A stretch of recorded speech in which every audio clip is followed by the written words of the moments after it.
بسم اللہ الرحمن الرحیم رب اشرح لی صدری ویسر لی امری واحلل عقدۃ من لسانی یفقہوا قولی۔ السلام علیکم ڈیئر اسٹوڈنٹس، آج کا ہمارا ٹاپک ہے local self government in you کے، یعنی برطانیہ میں مقامی حکومت خود اختیاری۔ اس پہ بات کرنے سے میں پہلے آپ کو بتاؤں کہ جو جمہوری دنیا ہے اس کے اندر مقامی حکومت خود اختیاری یعنی لوکل سیلف گورنمنٹ کو کافی اہمیت حاصل ہے، کیونکہ یہ ادارے ڈیموکریسی کے لیے امپورٹنٹ رول پلے کرتے ہیں۔ یہ نہ صرف عوام کو پولیٹیکلی ٹرین کرتے ہیں بلکہ ان کو ایک سیاسی قیادت بھی فراہم کرتے ہیں، اور ان اداروں کی بدولت لوگوں کے مسائل جو ہیں وہ مقامی سطح پر یعنی لوکل لیول پہ حل ہوتے ہیں۔ لارڈ برائس کہتا ہے کہ مقامی حکومت خود اختیاری کا نظام شہریوں کو اپنے مشترکہ مسائل حل کرنے کے قابل بناتا ہے۔ اگر ہم برطانیہ کی بات کریں تو وہاں کچھ عرصہ پہلے تک مقامی اداروں کو کافی اہمیت حاصل تھی اور کافی انہیں اٹانومی تھی، اور یہاں تک کہ یہ ادارے سوئٹزرلینڈ کے جیسے ماڈل اداروں سے بھی کافی ممتاز نظر آتے تھے۔ لیکن اب جوں فلاحی ریاست کا کانسیپٹ ڈیولپ ہوا، ریاست کے دائرہ کار میں وسعت پیدا ہوئی، تو ان اداروں پر مرکزیت کا رنگ جو ہے وہ غالب نظر آنے لگا۔ برطانیہ میں اگر آپ دیکھیں تو 1835، 1888 اور 1894 کے جو پارلیمنٹس کے ایکٹ تھے ان کے تحت ان مقامی اداروں کی تنظیم میں بھی یکسانیت پیدا ہوئی، اور ان کا نظام جو ہے وہ اب ایک انٹیگریٹڈ ہے، مربوط ہے اور منظم ہے۔ اب ہم سب سے پہلے ان کی آرگنائزیشن یعنی ان کی لوکل سیلف گورنمنٹ جو ہے اس کی تنظیم کو دیکھیں گے تو مقامی سطح کے جو ادارے ہیں ان کو مختلف سٹیجز پہ ان کو جو ہے وہ قائم کیا گیا ہے۔ ٹاؤن، سٹیز اور رورل ایریا جو ہے ان کے لیے الگ الگ اقسام ہیں ان کی۔ لندن اور کے علاوہ انگلستان اور ویلز کی جو مقامی اداروں کی تنظیم ہے وہ ایک ہی ہے، جبکہ اسکاٹ لینڈ اور شمالی آئرلینڈ میں یہ مختلف ہے۔ اب سب سے پہلے تو ہم دیکھیں گے اس تنظیم میں جو پہلا ادارہ ہے اور سب سے بڑا ادارہ ہے وہ اس کو آپ کاؤنٹی کہتے ہیں، اور یہ مقامی حکومت کا سب سے بڑا ادارہ ہے، اسے کاؤنٹی کونسل بھی کہتے ہیں۔ اس کی دو اقسام ہیں، ایک انتظامی کاؤنٹی اور ایک اس کے اندر جو ہے وہ تاریخی کاؤنٹی ہے۔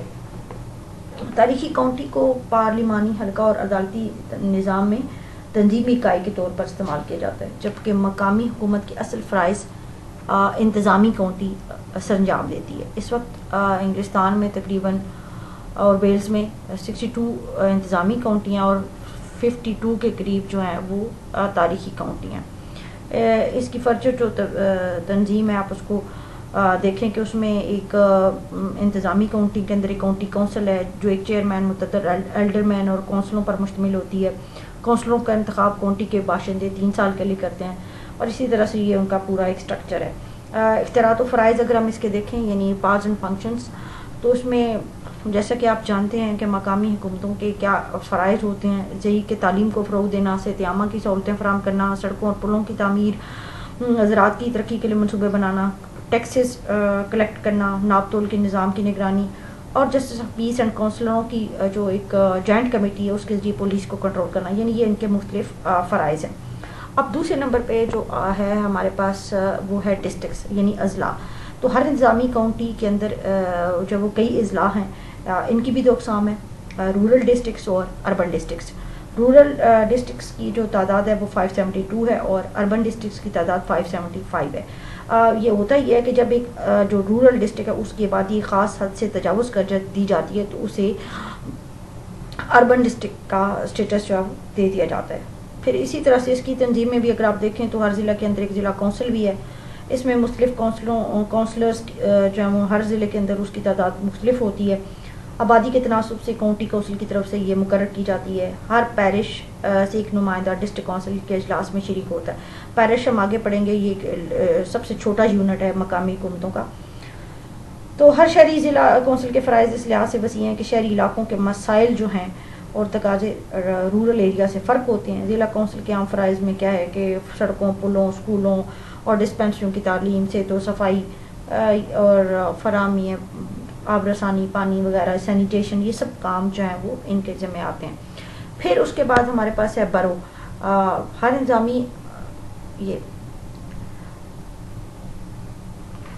انتظامی کاؤنٹی کی حدود میں واقع ایسے قصبے جن کی آبادی 50,000 سے زیادہ ہو جائے وہ پارلیمنٹ سے برو کا سٹیٹس حاصل کرنے کے لیے اپلائی کر سکتے ہیں۔ پارلیمنٹ ایسے قصبوں کو ایک میونسپل چارٹر عطا کرتی ہے جس سے کاؤنٹی کے اندر ان کو ایک مقام حاصل ہوتا ہے. پھر اس کے بعد ہے کاؤنٹی بارو، اور ہر انتظامی کاؤنٹی کی حدود کے اندر واقع ایسے گنجان قصبے جن کے آبادی 1 لاکھ سے تجاوز کر جائے تو وہ پارلیمنٹ سے کاؤنٹی بارو کا درجہ حاصل کرنے کے لیے اپلائی کر سکتے ہیں. اگر یہ مقررہ شرط جو ہے وہ پوری کرتے ہیں تو پارلیمنٹ ایسے قصبوں کو آزاد میونسپل یونٹ کا اسٹیٹس دے دیتی ہے. بارو اور کاؤنٹی بارو میں فرق کیا ہے؟ وہ یہ ہے کہ کاؤنٹی بارو کا علاقہ اور آبادی بارو سے زیادہ ہوتی ہے. نیز کاؤنٹی بارو کے اختیارات بھی وسیع ہیں اور اس کی ذمہ داریاں بھی وسیع ہوتی ہیں. اور پھر اس کے بعد ہمارے پاس سب سے چھوٹا جو لوکل یونٹ ہے وہ ہے پیرش. مقامی کی ایک شہری اور دیہی ضلع میں بہت سارے پیرش ہوتے ہیں، اور یہ پیرش جو ہے وہ تقریباً 300 افراد پر مشتمل ہوتا ہے. پیرش کے اجلاس ڈائریکٹ ڈیموکریسی کی عکاسی کرتے ہیں. اس کا چرچ آف انگلینڈ سے ایک گہرا تعلق ہے. پیرش جو ہے وہ مقامی نوعیت کے فرائض سے انجام دیتا ہے اور اس کے انتظام کی اصل ذمہ داری ڈسٹرکٹ کونسل کے پاس ہے، جس کے لیے ہر پیرش ایک رکن کا انتخاب کرتا ہے. اب آتے ہیں local self government for London کہ جیسے میں نے پہلے کہا کہ لندن کا جو میں مقامی حکومتوں کا جو انتظام ہے وہ تھوڑا سا ڈفرینٹ ہے دین ادرس. تو چونکہ آپ کو پتہ ہے برطانیہ میں جو برطانیہ کا کیپٹل ہے وہ لندن ہے، اور اس کا شمار کافی بڑے اور گنجان آباد شہروں میں ہوتا ہے. بڑے شہروں کے آف کورس مسائل بھی بڑے ہیں. وہاں پہ چونکہ عوام لٹریٹ ہیں، شرح خواندگی جو ہے وہ 100% کے قریب ہے، لہٰذا وہ مقامی اداروں کے معاملات میں زیادہ دلچسپی لیتے ہیں اور زیادہ ایکٹیولی اپنی فرائض کو سنجاب دینے کی کوشش کرتے ہیں. اب اس کی تنظیم میں دیکھیں تو سب سے پہلے ہے لندن کارپوریشن. تو لندن کارپوریشن یہ چونکہ کے بارے میں اگر ہم بات کریں تو یہ لندن کا جو قدیم شہر ہے پرانے لندن اور گرد و نواح پر مشتمل ہے، اور اس کے لیے جو مقامی نظام حکومت ہے اس کو اب فردر 3 حصوں میں ڈیوائڈ کرتے ہیں، اور ہر حصے کے انتظام کے لیے الگ ایڈمنسٹریٹو یونٹ جو ہے وہ وہاں پر قائم کیا گیا ہے جسے لندن کارپوریشن کنٹرول کرتی ہے. کارپوریشن کے تحت شہر کا انتظام چلانے کے لیے 1 میئر اور 3 کونسلوں کا قیام عمل میں لایا گیا. پہلی کونسل کا نام کونسل آف ایلڈرمین ہے، جس کے ارکان لائف ٹائم جو ہے وہ منتخب ہوتے ہیں. میئر بھی اس کونسل کا رکن ہے جو کونسل کے اجلاس کی صدارت کرتا ہے. جو دوسری کونسل، میں نے ابھی پہلے آپ کو کہا کہ 1 میئر اور 3 کونسلیں جو ہیں وہ پورے لندن کا انتظام چلاتی ہیں. تو دوسری کونسل کا نام ہے کورٹ آف کامن کونسل. اس کے جو ممبرز ہیں وہ بھی 1 سال کے لیے منتخب ہوتے ہیں. کورٹ آف کامن کونسل میں 1 میئر اور 233 کے قریب اس کے ممبرز ہوتے ہیں. پھر کامن کونسل کی حیثیت ایوان زیری، جبکہ کونسل آف ایلڈرمین کی ایوان بالا کسی ہے، اور کامن کونسل زیادہ اس کے حوالے سے بااختیار ہے. تیسری کونسل میں نے کہا کہ 3 ہے، تو اس میں تیسری کونسل کا نام ہوگا کورٹ آف کامن ہال. یہ کونسل کورٹ آف ایلڈرمین کے ارکان اور شہر کے بڑے بڑے انڈسٹریلسٹ اور ٹریڈمینس پر مشتمل ہوتی ہے. ان تینوں کونسلوں کی جو ایک جوائنٹ میٹنگ ہے وہ بھی ہوتی ہے جس کی صدارت لارڈ میئر کرتا ہے. یہ ایک لارڈ میئر کا عہدہ جو ہے وہ ایک آنرری عہدہ ہے. اب وہ شہر میں متعدد عام تقریبات میں شہر کی نمائندگی بھی کرتا ہے. اب دوسرے نمبر پہ آتا ہے لندن کاؤنٹی. پہلے ہم نے لندن کارپوریشن کی بات کی، اس کے اندر میں نے آپ کو بتایا کہ جو مینلی 1 میئر اور 3 کونسلوں پر مشتمل ہوتی ہے، اور ان 3 کونسلوں کے انتظام انصرام کو لندن کارپوریشن کنٹرول کرتی ہے. لندن کاؤنٹی کی اگر ہم بات کریں تو 1888 میں لندن میں کاؤنٹی کا قیام عمل میں لایا گیا. اس کا رقبہ 117 مربع میل اور آبادی تقریباً 40 لاکھ سے زائد ہے. یہ کمی بیشی بھی ہو سکتی ہے، اب اس سے زیادہ ہی ہوگی آبادی. لندن کاؤنٹی 124 کونسلرز اور 20 ایلڈرمینوں پر مشتمل ہوتی ہے. ان کا انتخاب جو ہے کاؤنٹی کے عوام بالغ رائے کے اصول پر 3 سال کے لیے کرتے ہیں، جب یہ کونسلر 20 ایلڈرمینوں کو 6 سال کے لیے منتخب کرتی ہے. یہ کاؤنٹی کے ارکان اپنا صدر 1 سال کے لیے منتخب کرتے ہیں. اس کی نمایاں خصوصیت اس کے اندر جو ہے وہ پارٹی تنظیم ہے. اس کی کارروائی اکثریتی پارٹی پارلیمانی اصول کے مطابق چلاتی ہے. میں آپ کو یہاں پر ایک اور بھی وضاحت کر دوں کہ جیسا کہ میں نے اپنے ڈفرینٹ لیکچرز میں آپ کو بتایا کہ برطانیہ کے اندر ایک پارلیمانی نظام حکومت ہے. تو جمہوری اصول و ضوابط کو اپناتے ہوئے مقامی حکومتوں کے اندر بھی اس طرح کا طریقہ کار رکھا گیا ہے کہ آپ کو پورا سٹرکچر جو ہے وہ جمہوریت کی عکاسی کرتا نظر آتا ہے۔ اس کے بعد ہم دیکھیں کہ ان کے فرائض کیا ہیں، تو وہی جیسے پہلے میں نے ابھی آپ کو بتایا کہ ایسے تو صفائی، پرائمری اور ثانوی تعلیم، تفریحی سہولتوں کی فراہمی، سڑکوں پلوں کی تعمیر وغیرہ یہ ان کے فرائض میں شامل ہے۔ کونسلر اپنے فیصلے قصد رائے سے کرتی ہے، اور کاؤنٹی کونسل اپنے فرائض کی ادائیگی کے لیے 19 مزید سب کمیٹیز جہاں اس نے تشکیل دی ہوئی ہیں وہ ان کے ذریعے سے اپنے فرائض انجام دیتی ہے۔ پھر اس کے بعد ہمارے پاس تیسرا جو ہے وہ ہے لندن میٹروپولیٹن پولیس ڈسٹرکٹ۔ تو یہ ایک آزاد پولیس یونٹ ہے جو ساری کاؤنٹی کا نظم و نسق سنبھالتا ہے۔ اس کا رقبہ تقریباً 700 اسکوائر کلومیٹر ہے۔ یہ انتظامی یونٹ 1898 سے کام کر رہا ہے، اور اس کا سربراہ پولیس کمشنر ہوتا ہے، اور جس کی تعیناتی یعنی جس کو اپوائنٹ کابینہ کے ریکمنڈیشن پہ کراؤن کرتا ہے کنگ۔ پولیس کمشنر کی معاونت 3 فردر اسسٹنٹ کمشنرز کرتے ہیں۔ باقی یہ ہے کہ لا اینڈ آرڈر کو مینٹین کرنا، عوام کے جان و مال کا تحفظ اور ٹریفک کو کنٹرول کرنا، یہ سب اس پولیس کے لندن پولیس ڈسٹرکٹ جو ہے اس کے فرائض میں شامل ہے۔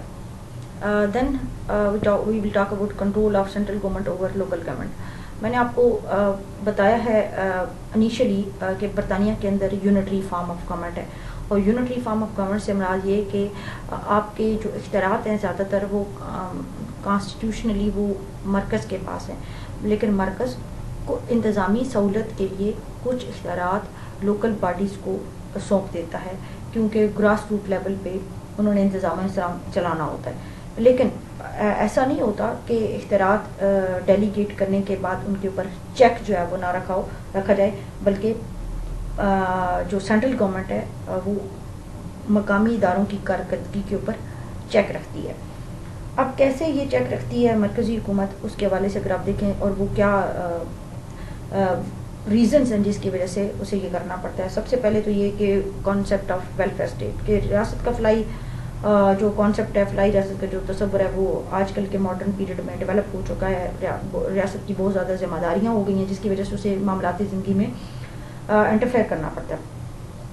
آج کی حکومت کو تعلیم، صحت، پانی، بجلی جیسے کی فراہمی جیسے فرائض سے عہدہ ہونا پڑتا ہے، جن کو مرکزی حکومت مقامی اداروں کی معاونت کے بغیر انجام نہیں دے سکتی۔ جیسے ابھی میں نے پہلے کہا کہ لوکل یونٹس کے فرائض میں یہ شامل ہے یہ ان تمام سہولیات کے فراہمی، لیکن مرکزی حکومت ان کو کنٹرول کرتی ہے۔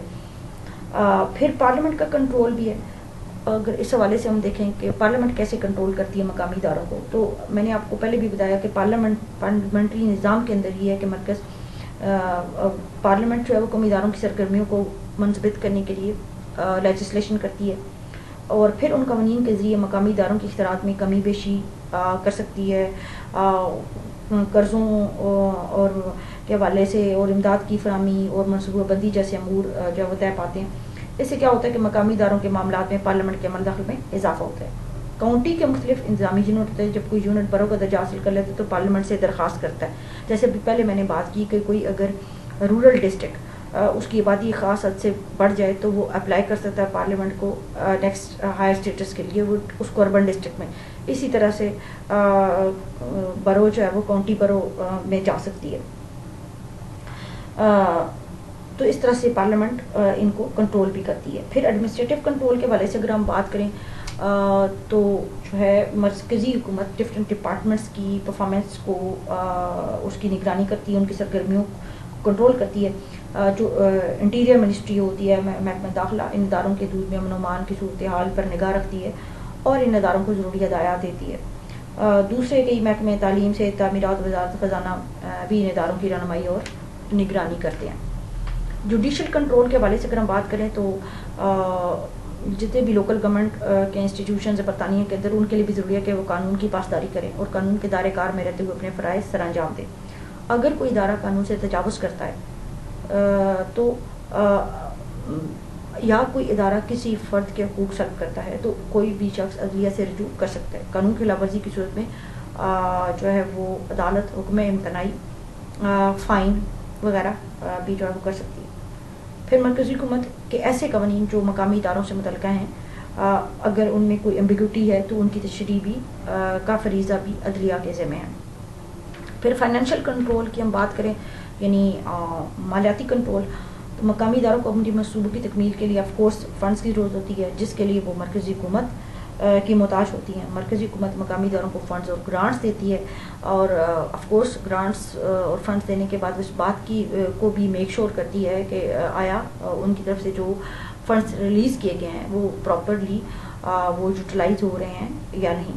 اور ڈفرینٹ جو ہے ایک آڈٹ کا ڈپارٹمنٹ ہوتا ہے جو باقاعدہ حسابات کی جانچ پڑتال اور چھان بین کرتا ہے. اب اس کے بعد ہے جی سورسز آف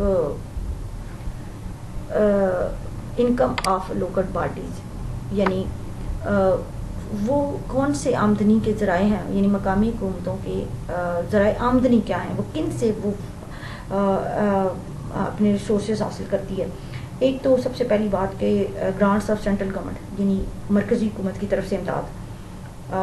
مقامی اداروں کے مالی وسائل کا سب سے بڑا جو ذریعہ ہے مرکزی حکومت کی امداد، یعنی مرکزی حکومت کی طرف سے فنڈز ریلیز کیے بغیر مقامی جو گورنمنٹ کے ادارے ہیں وہ بہتر کارکردگی نہیں دکھا سکتے. یہ جو امداد سینٹرل گورنمنٹ کی طرف سے آتی ہے، یہ دیکھا جاتا ہے کہ ہر ادارے کی امپورٹنس کتنی ہے، وہ آبادی کے کتنے بڑے حصے کو ڈیل کر رہا ہے، اس کی ضروریات کیا ہیں. ان تمام چیزوں کو ذہن میں رکھ کر یہ امداد جو مرکزی حکومت کی طرف سے ریلیز کی جاتی ہیں. اور اس امداد کا مقصد جو ہے وہ پروویژن آف بیسک امینٹیز، یعنی بنیادی سہولیات کی فراہمی ہے. پھر جو عملہ ہوگا اس کے تنخواہیں دی جاتی ہیں اور کونسلوں کے اخراجات وغیرہ اس سے پورے کیے جاتے ہیں.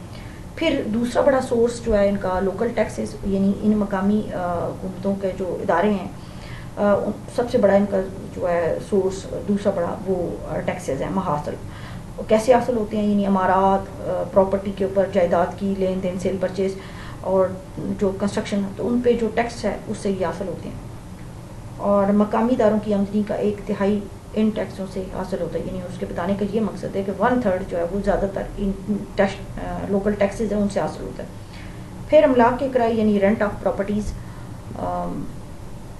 تھرڈ بڑا جو سورس ہے وہ املاک سے حاصل شدہ آمدنی ہے. رفائی کاموں کے لیے دیے جانے قرضوں پر جو انٹرسٹ ہے، سود ہے، اس سے جو حاصل ہونے والی رقوم ہے وہ بھی اس کی آمدنی کا ذریعہ ہے. یعنی یہ تو وہ سورسز تھے جن کے ذریعے سے مقامی حکومتوں کے ادارے اپنا انتظام و انصرام چلاتے ہیں. اس میں پھر اس سے پہلے ہم نے جو کنٹرول تھا central government over local bodies اس کو بھی دیکھا، ڈفرینٹ اسپیکٹس ہم نے ڈسکس کیے، parliamentary control, administrative, judicial and financial control.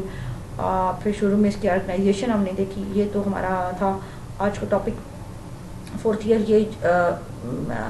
یہ جو جوڈیشری والا چیپٹر تھا اس سے پہلے تھا آپ کا یہ لوکل سیلف گورنمنٹ ان UK، تو یہ بھی آج آپ کا کور ہو گیا. تو ہمارا جو برٹش کانسٹیٹیوشن ہے وہ آج کمپلیٹ ہو گیا. نیکسٹ ہم سٹارٹ کریں گے امریکن کانسٹیٹیوشن.